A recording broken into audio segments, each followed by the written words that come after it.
मेरा काम women empowerment से रिलेटेड है और मेरा काम जो है वो ट्रेडिशनल टेक्निक्स और मॉडर्न थीम्स का ब्लेंड है। मेरा मीडियम जो है वो मिनिएचर है, वाटर कलर को एज अ पिगमेंट यूज़ करते हैं। बेसिकली मैं एक हाईली देसी फैमिली से और मिडिल क्लास फैमिली से मेरा ताल्लुक़ है, तो मैं अपने आसपास मतलब जिन लेडीज़ को मैं देखती थी तो हाईली बाउंड्रीज़ में थी ना, मतलब बहुत ज़्यादा हमारे इर्द गिर्द मुझे बाउंड्रीज़ नज़र आ रही थी।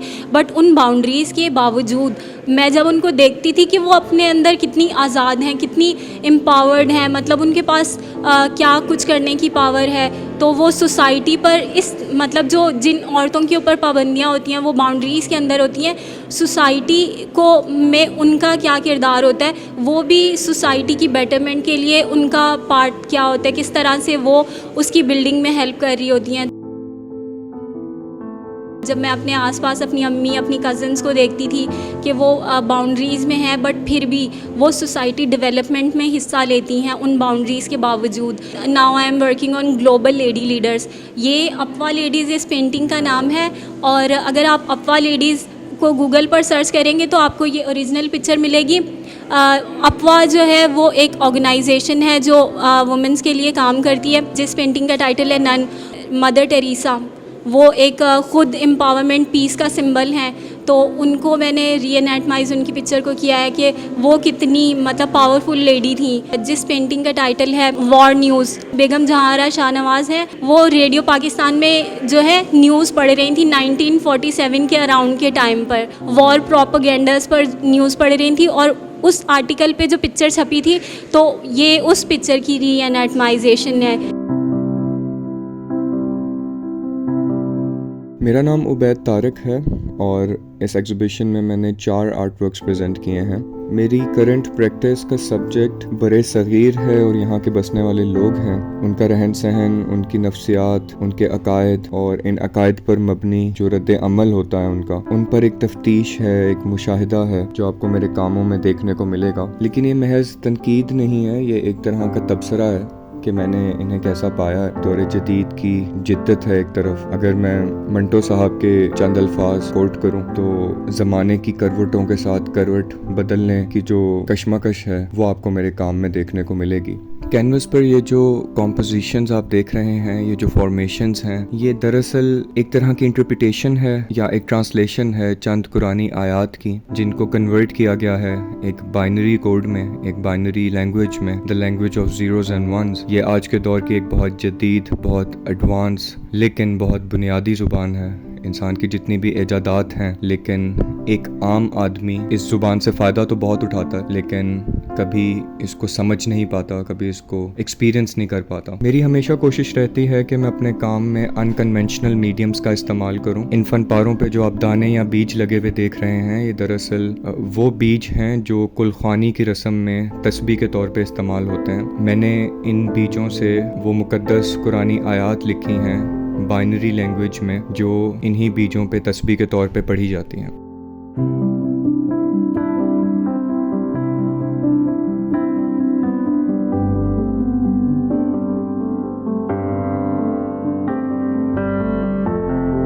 मेरे आर्टवर्क्स में आपको जो एक पैटर्न नज़र आता है जो कंस्ट्रक्शन नेट का बेसिकली हुआ है, एक और तरह से होता है, एक जो नर्सरी में एक जो नेट लगाया जाता है वो प्रोटेक्शन के लिए उसके होता है ताकि उसको धूप लगे और हवा भी लगे, मगर उनको जो ना उनके अंदर डस्ट वगैरह, कचरा वगैरह उस तरह से ना आए। वहाँ से मैंने इंस्पिरेशन ली है इसके अपने काम की। जिस तरह से अगर आप आर्टवर्क देख रहे हैं, पीछे 2 फेसेस हैं, कुछ एम्प्टी छोड़े हुए हैं, कुछ मैंने पेंट किए हैं। यही इसका आइडिया है कि आपकी लाइफ में जो आपको प्रोटेक्ट करते हैं उनका कोई एक शक्ल नहीं है, वो किसी भी शक्ल के हो, मतलब आपके दोस्त भी हो सकते हैं, आपके फैमिली मेम्बर्स भी हो सकते हैं, आपके फ्रेंड्स भी हो सकते हैं, मतलब वो आपके टीचर्स भी हो सकते हैं, मेंटोर्स भी हो सकते हैं। मैं अपने काम को स्टाइलाइज करता हूँ मिनिएचर टेक्निक में, उसके साथ मैं फिगरेटिव वर्क करता हूँ, पोर्ट्रेट बनाता हूँ मैं, और आर्काइवल पॉइंटर जिससे मैं नेट बनाता हूँ उसका।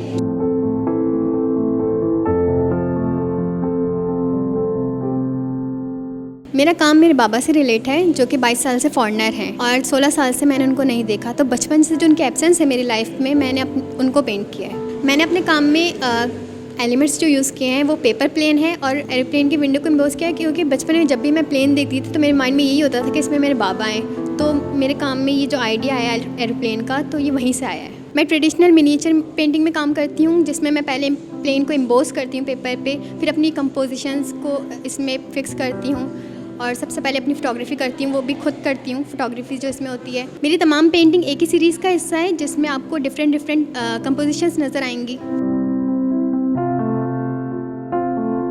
मेरा काम बेसिकली हेड्स ऑफ टाइम पर है। गुजरे हुए वक्त के वो हालात, वो मोमेंट्स जो हम अपनी ज़िंदगी से निकाल बाहर फेंकते हैं, जब वो वापस आते हैं तो हमारे पास एक वो मोमेंट होता है, वो ज़रिया होता है, वो टाइम होता है जिसमें हम उसमें से बाहर निकलने की कोशिश करते हैं। मैंने उन मोमेंट्स को कैप्चर किया है। वहीं से बेसिकली मेरा अपने ही लाइफ से और आसपास के इर्द गिर्द में सब चीज़ें देखते हुए ये आइडिया डेवलप हुआ था और मैंने उसको ही आगे फर्दर ऑन पॉलिश करके अपने काम में लेके आया। मेरा अपने काम के लिए जो सबसे बेहतरीन मीडियम मुझे लगा था, हमेशा से लगता आया है, वो चारकोल लगा है। इसके अंदर मैंने 7 पेस्टल का एडिशन किया है, जो कि फ्रॉग इजीली बीच में दिख रहा है आप सबको। सेकंड ये कि जो चारकोल का बेसिक मीडियम है, चारकोल मुझे इतना पसंद क्यों है, बिकॉज उसको मैं अपने आप से बहुत इजीली जोड़ सकता हूँ, ना कि सिर्फ अपने आप से, किसी भी इंसान से। चारकोल इंसान एक जैसे ही हैं। इंसान उतना ही नाजुक है जितना कोयला है। अगर आप उसको तोड़ने पे आ जाओगे वो आसानी टूटा जा सकता है, जिसके वो हाथ में होता है, लेकिन वो मजबूत भी है। बड़ी मुश्किलों से कोयला बनता भी है, फिर उसको तराशने पर ही उसके अंदर से हीरा निकलता है। जितने भी यहाँ पर 4 काम मैंने लगाए हैं, हर काम में एक चीज आपको बड़ी इंटरेस्टिंग लगी होगी,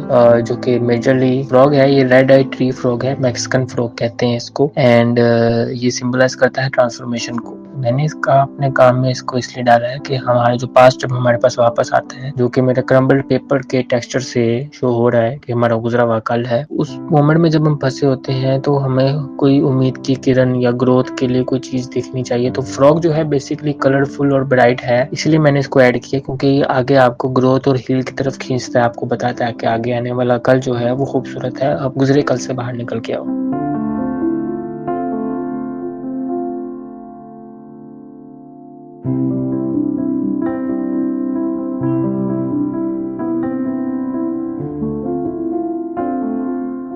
मेरे काम का कॉन्सेप्ट ये है कि हम लोग कोयले का काम करते हैं। हम लोग एक गांव में रहते थे जिसका नाम है टंडोल आयर, जहाँ से ये आइडिया बिल्ड हुआ कि उसको कैसे आगे लेके जा सकते हैं हम। तो मैंने सोचा कि कोयले को अगर डायरेक्ट पेंट करूँगा तो बहुत डायरेक्टली हो जाएगा, तो मैंने उसको इनडायरेक्टली पेंट करने की कोशिश की, जैसे कि उसके कोयला किस चीज़ों में यूज़ होता था पहले और अब। तो मैंने वही ऑब्जेक्ट जमा किए और उनके थ्रू मैंने कोयले का काम दिखाया। मेरे दादा जो थे वो कोयले के खानों में काम करते थे और मेरे फादर बताते थे उनके स्टोरीज़, और हम खुद भी लकड़ियाँ काट के कोयला बनाते थे। तो वहाँ से जो रिश्ता है वो वहीं पहले से ही जुड़ा हुआ था। मेरा मीडियम जो है वसली है, पेपर है, और मैं वाटर कलर और वसली करता हूँ, गुआश मिक्स में करता हूँ। इसका टाइटल है डस्ट टू डस्ट, और मैं एज ए मेमोरी दिखाना चाह रहा हूँ कि इंसान की जो होता है ना, दिमाग में सिर्फ मेमोरी रह जाती है, वो नक्शे रह जाते हैं, उस जगह के एसेंस रह जाते हैं। तो मैंने वो ये जो भी पेंट किया है इसके अंदर, वो मेरी इमेजिनरी है, सारी इमेजिनेशन से मैंने पेंट किया ये सब।